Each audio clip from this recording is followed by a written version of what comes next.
Now, ladies and gentlemen, would like to invite the next speaker. And who is this next speaker? He is the founder and managing director of Eversendai. Built the company from a modest structural steel erection company in Malaysia to one of the world's most sought after integrated structural steel turnkey contractors. So with the title, Growing a Cross-Country Business in a Niche Area, experience of a global self-made entrepreneur. Please join me in welcoming Tan Sri A.K. Nathan. Thank you very much for the introduction. I'd like to just start off to say how Eversendai became what it is today. I started out the business in 1982, but Eversendai was born in 1984. I had a very humble beginning. Prior to venturing into construction by chance, I was working as a printing machine operator. Subsequently, I went on to sell insurance, and by accidental chance, I went into construction. I only did up to PUC and I had studied in India for a while, so I only studied up to PUC. Due to financial constraints, I had to give up the education. And while working in the printing press, I always used to meet up with these salesmen, and they always used to tell me, why am I working with some dirty clothes? Why don't I, become a salesman? That's how I went into insurance, and subsequently went into construction. So it's a very, I would say, a challenging journey. One of the thing which really spurred me up and to develop and make me what I am today a lot is about self-realization, my own self-realization. I had this self-realization a lot while I was studying in Chennai, seeing people sleeping on pavements, and also during that time, my family, father met with an accident and they were not able to send money, and I was living on a meal a day. And so all those experience have stirred the burning desire within me to become successful. So while I was working or selling insurance, the insurance agency manager gave me a book. The book titled "The Law of Success," written by Napoleon Hill. That book actually transformed my life. It was about 13 chapters. I used to study, and I used that to actually change or improvise my character, and as well as set up a strong mindset to achieve and become successful. So Eversendai has built a lot of landmark projects internationally. We have executed projects in 18 different countries. And we have created an enviable reputation in the market, and that's how we became a sought-after organization. Eversendai's fundamental values, keeping up to commitments and maintaining a healthy relationship, innovative construction methodology, consistent performance, and loyal, dedicated employees, and delivering projects without compromising on safety, quality, and always we adhere to on-time delivery. Now, how I got this basic fundamental values were while working with Japanese companies in the early days. I started off not as working in a company, but in a Japanese company, but I undertook a contract. I'm not an engineer anyway. As I said, I've not been to university. But I learned the trade from the people who have engaged me, as well as the people whom I have employed. I worked in the project sites day in, from morning, even from 7:30 right up to even 2 a.m. And I've learned the trade. And today I can classify myself as an engineer with don't have a certificate. And working with the Japanese is something that's very, very tough because they are very strict and they don't compromise. And in that aspect, I've gone through a tough time working along with them, but I have inculcated three basic things which I learned from them is safety, quality, on-time delivery. And if you can execute and deliver a project with all these basic three and principles, then a satisfied client will always come back with repeat orders, and that's how I developed and grew the company. Eversendai, we have built tallest and the largest structures in the world, like the Burj Khalifa, Burj Al Arab, the Petronas Twin Towers 2, the Merdeka, PNB Merdeka 118, which is the second tallest building in the world. We have a hand in all those projects. And we operate in 9 countries and at present, and we have 15 offices. We employ about 10,000 people. We run 7 fabrication factories with a 200-ton capacity. We are classified to be one of the largest structural steel contractor in the world. And we are a sought after structural steel entity because of building highly complex structures. Now, the way to develop and grow business overseas. This is a subject which about 2 days ago, I was asking, there are a lot of distinguished entrepreneurs here, very successful people. What am I going to share or what am I going to teach? But the gentleman said, there are a mixture of people, so there's something for them to learn too. My belief is better not to depend on a single client or a market. That's how from Malaysia I expanded initially to Singapore, and subsequently I have moved on to Middle East, which has become my largest market, and then to India and so forth. In fact, even though I'm a Malaysian company, I have only about 10% or about 8 to 10% turnover in Malaysia, but the rest of the 90% is all overseas. So my belief is never to depend on a single market and a single client.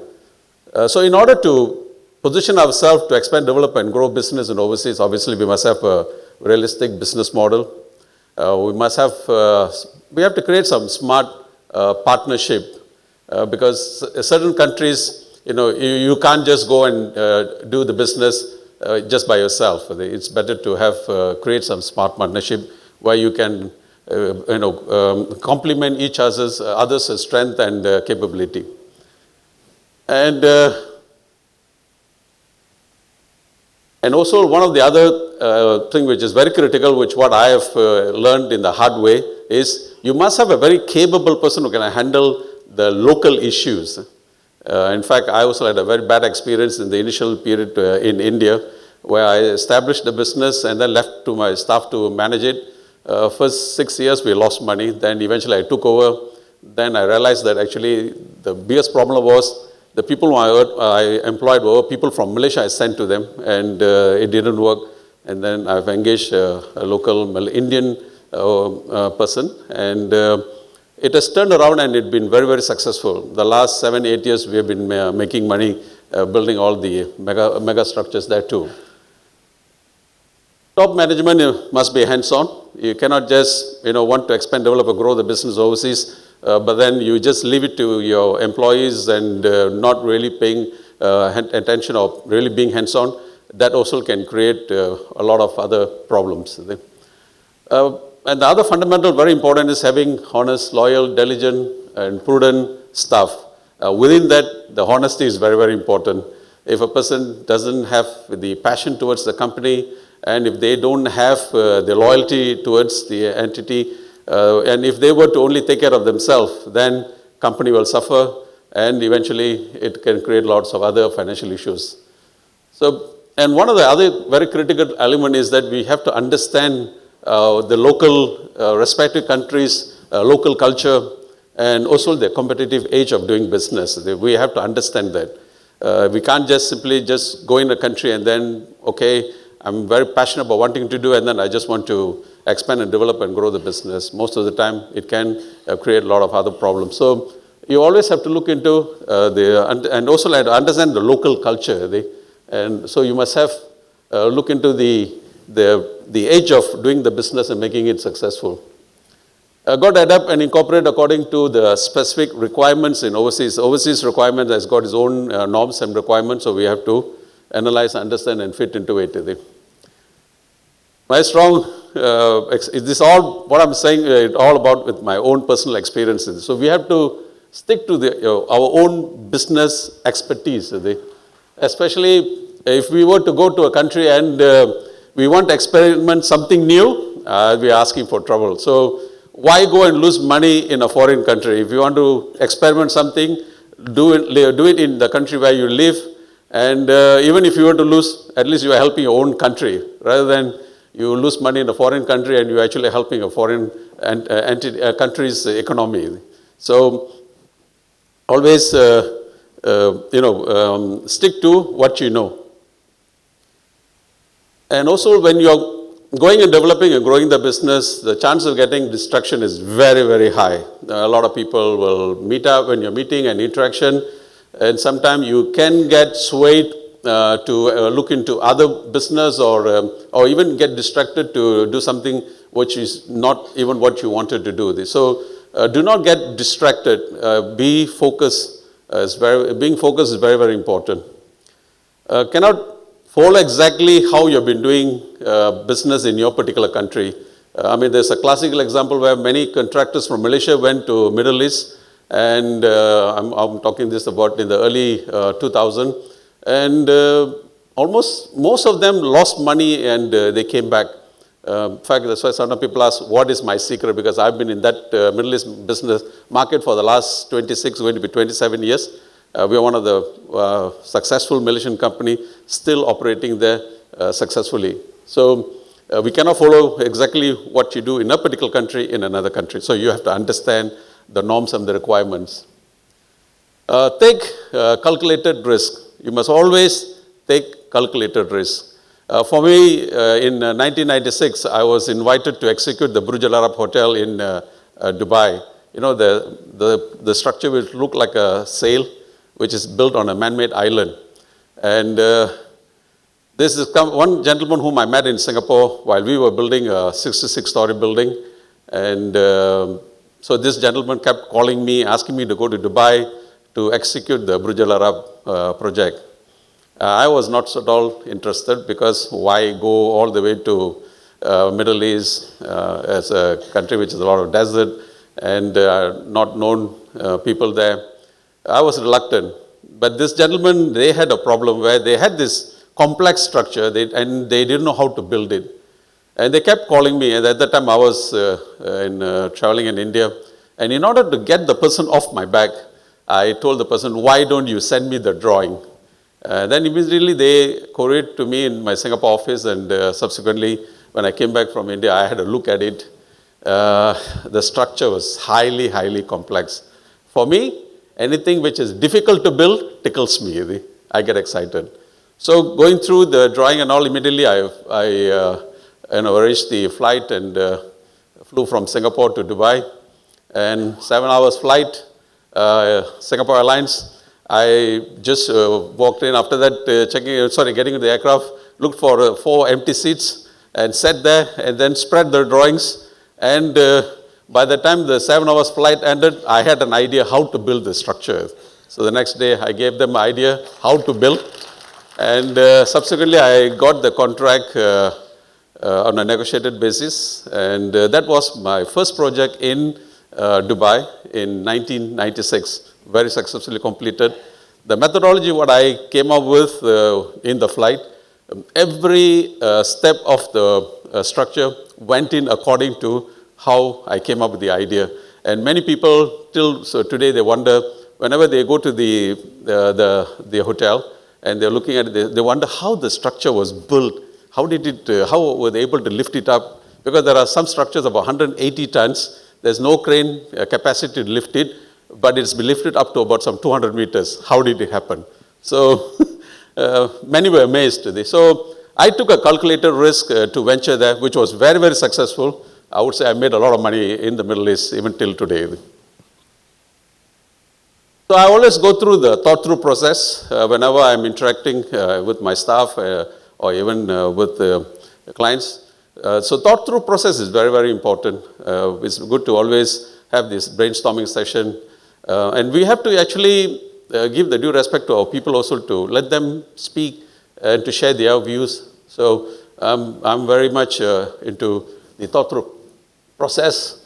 And we must have the technical as well as the financial strength to venture into overseas. We cannot just say, yeah, I want to go in, but if you don't have the financial support, it also can be another challenge. Always have to be humble.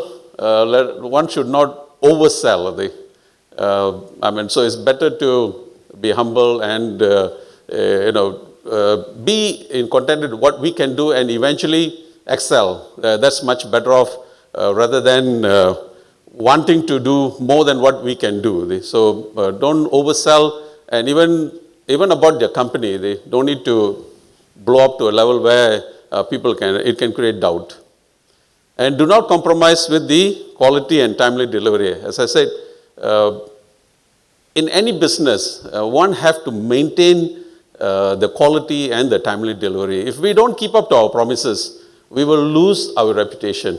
People will not believe us, and they will not come back to continue to give business. So it's very, very critical that we should always focus, and very much our emphasis should be on the quality and the timely delivery.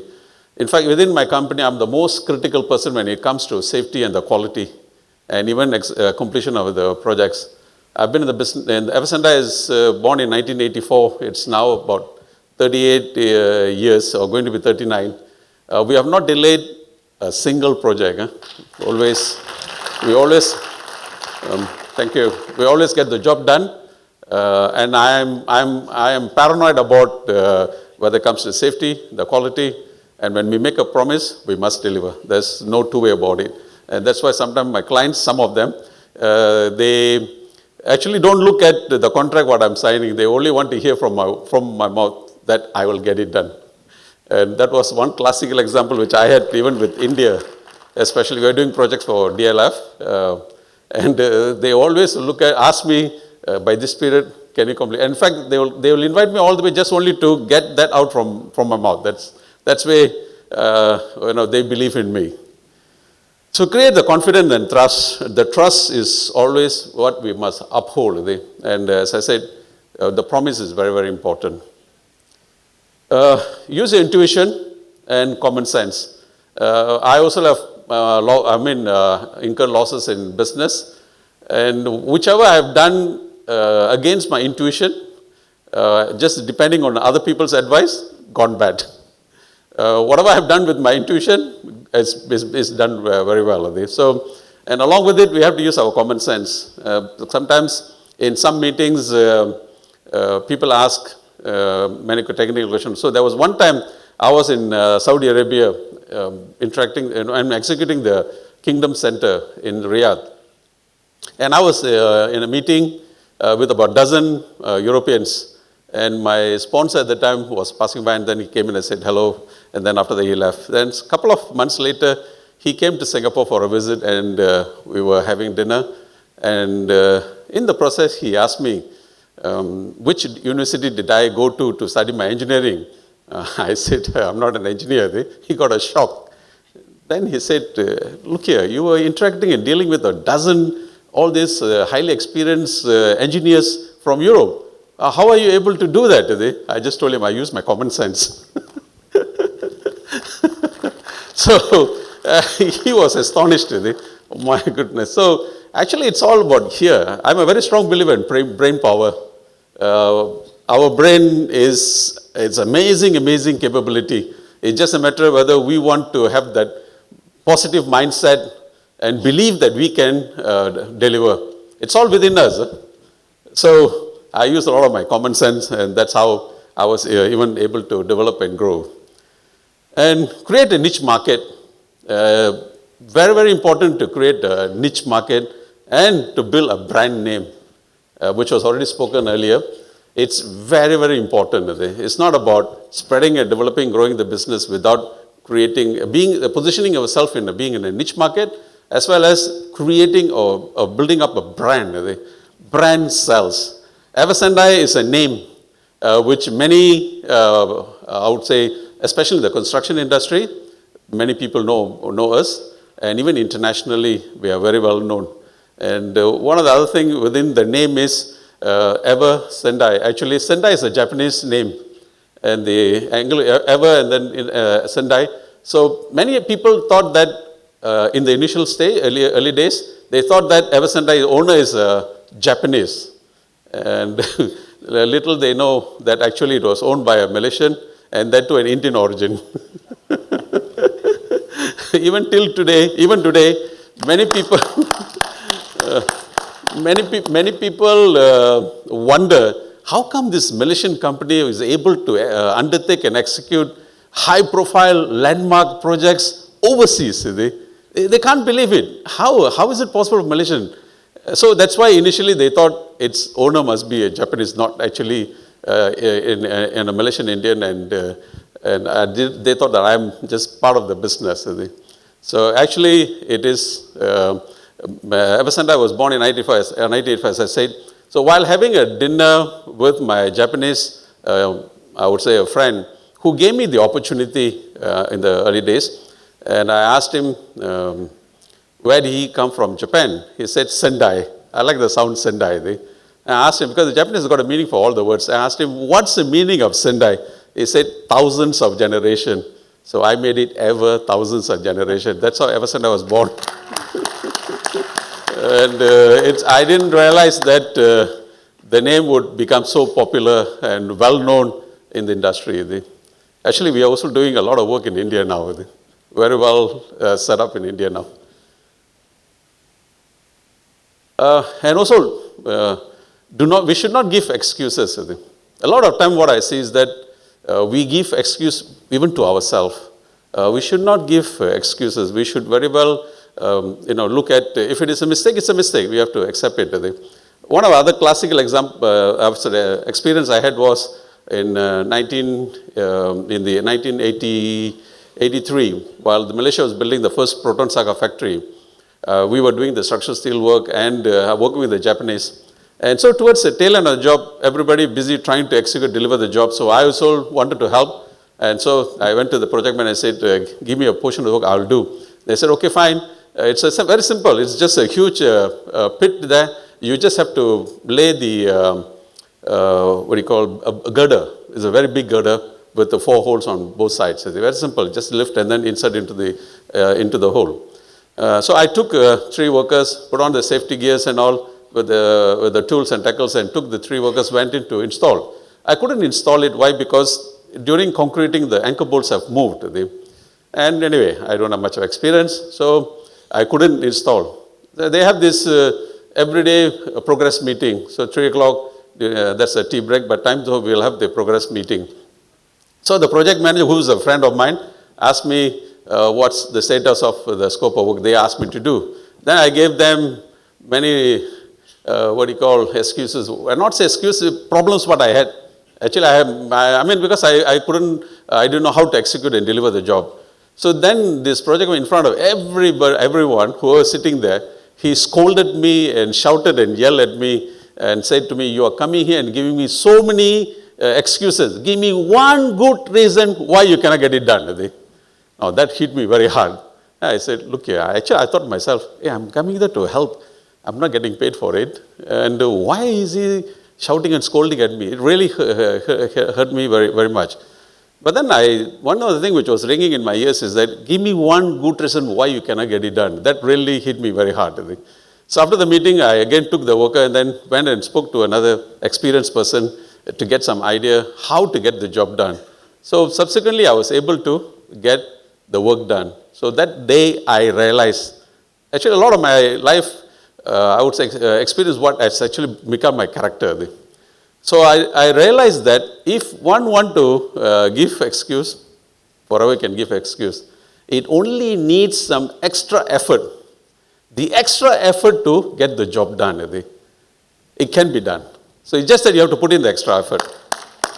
So these are the things which I learned through getting all the scoldings and also going through the process. And I'm a strong believer in self-discipline. We have to have the self-discipline. Even wherever we go, whatever we do, we must be very disciplined. Otherwise, we will definitely deviating from what we actually are supposed to do. And whatever you do it right the first time. Even if it takes a bit of time, do the first time. Don't try to rush, and then end of the day, make mistakes, error here. You'll only create problem for yourself. And make timely decisions. Decisions have to be made. Okay, some decisions you cannot immediately decide. Sometimes you need a bit of time. That's fine. But make a decision. Don't just sit on it. Be firm in your approach. You have to be tough and you have to be firm. If you're not tough and firm, then others will take advantage on you. So be very firm. We have to work hard, but I always believe work smartly. The working smartly is very, very important. And also, the other aspect, what I always believe in, we have to be street smart. We really have to be street smart in order to execute and deliver what we are supposed to do, as well as to become successful. And listen and learn from others' mistake. That's one of the things which is we should always believe in. Learn from other people's mistake. Many of us, even I've made mistakes. So I always believe in learning from other people's mistakes. And do it now. Time management is important. Time management is very, very important. If you allocated the time, get it done within the time. Okay? And not about finding a way how to give some excuses. So for me, time management. And that's the reason why we are able to execute, deliver projects ahead of time. Most of the projects, we always get it done ahead of time. Because I'm very, very focused. I'm very disciplined. I stick to the time and I drive my people to get the job done. Budget and cost control. It's also very critical to make our business successful. So focus on that. And costing and profits. Sometimes we do costing and the budget, but sometimes if we don't focus very much on the profits, sometimes it also hurts us badly. Cash flow management, which is very, very critical. I think most of us would have gone through that, especially the last 3 years was a huge, huge challenge. I also was badly affected by COVID, but it's because we have prudent management, we're able to sail through, and I'm able to stand here. During COVID, just around the COVID time, we were employing about 15,000 people. And so when you have about 4 months lockdown, and that too for 2 years, you can simply calculate how much money we would have lost. I mean, you have to pay salary to the people.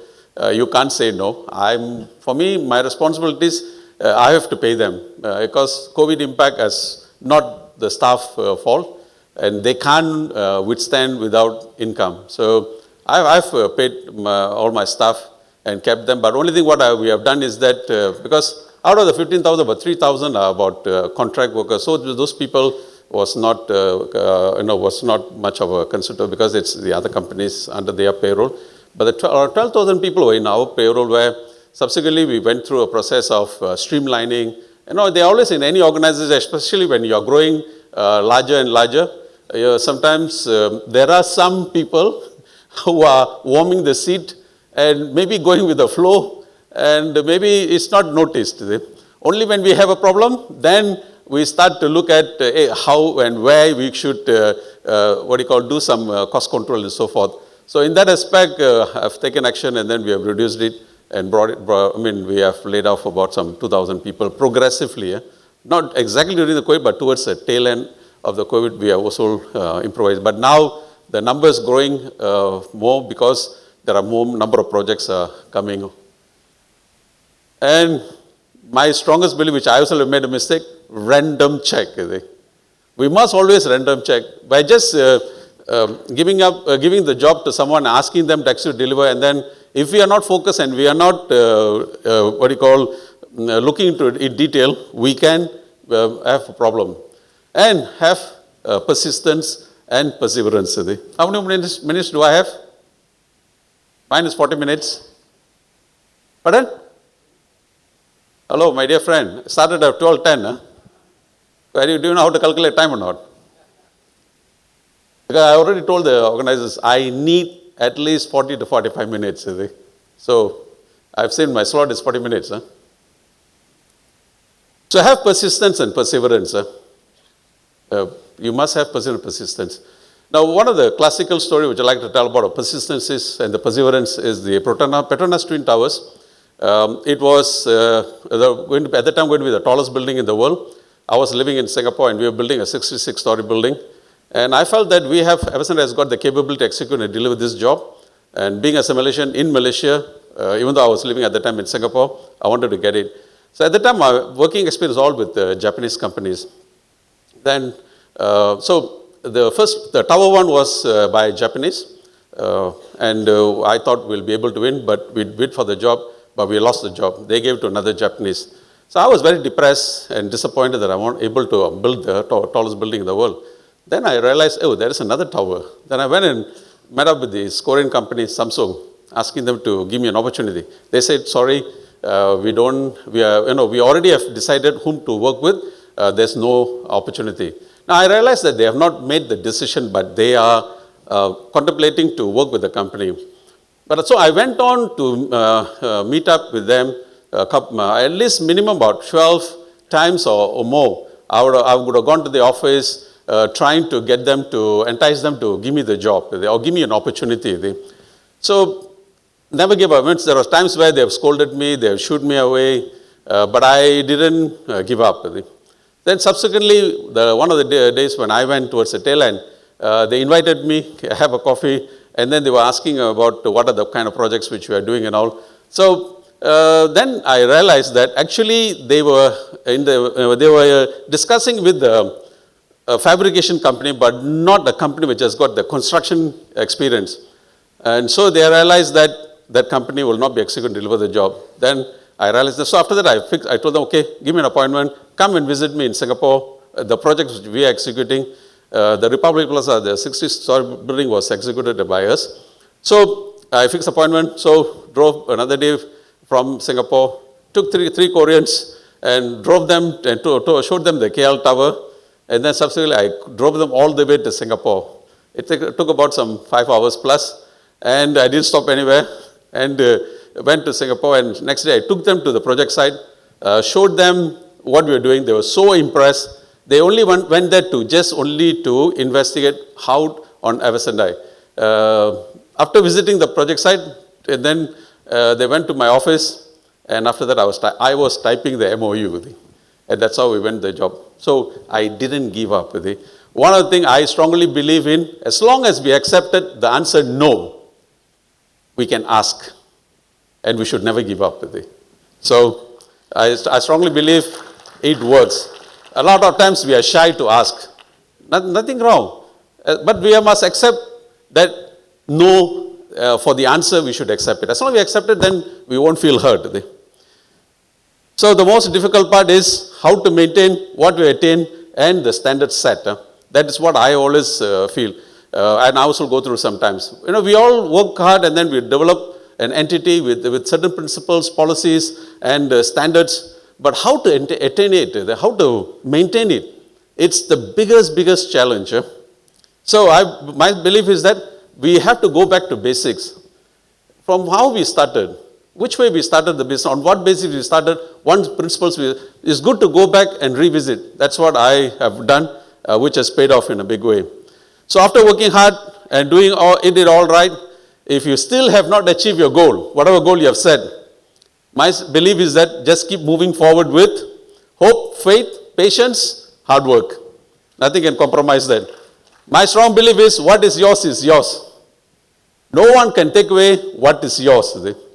So what is yours, if you have not got it, then it's not your time yet.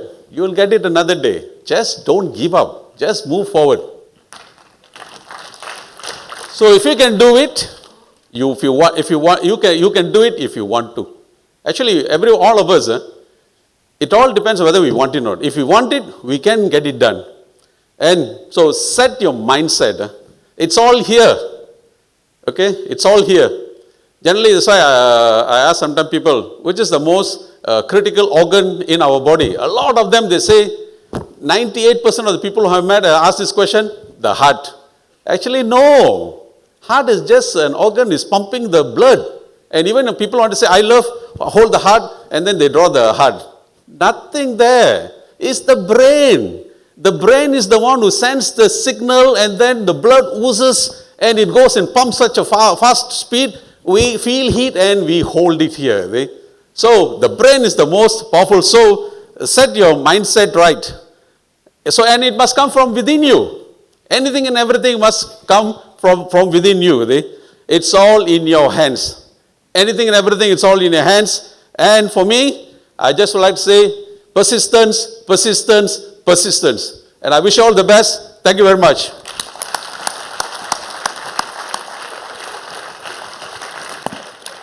As I said, the brain power, I'm a strong believer where I've learned from the Napoleonian book, whatever your mind can conceive, believe me, whatever your mind can conceive, you can achieve it. You can achieve it. I have experienced it and I have done it. You can do it. Everybody can do it. But it's not so easy. It's tough, but possible. But for that, you have to put in that kind of extra effort. Yes, please. Sorry, I don't have time for a question and answer, but just ask the question. My question is, we have done so many international jobs. In my opinion, some clients are very prompt in giving payment. Some clients are not so prompt, but still give payment.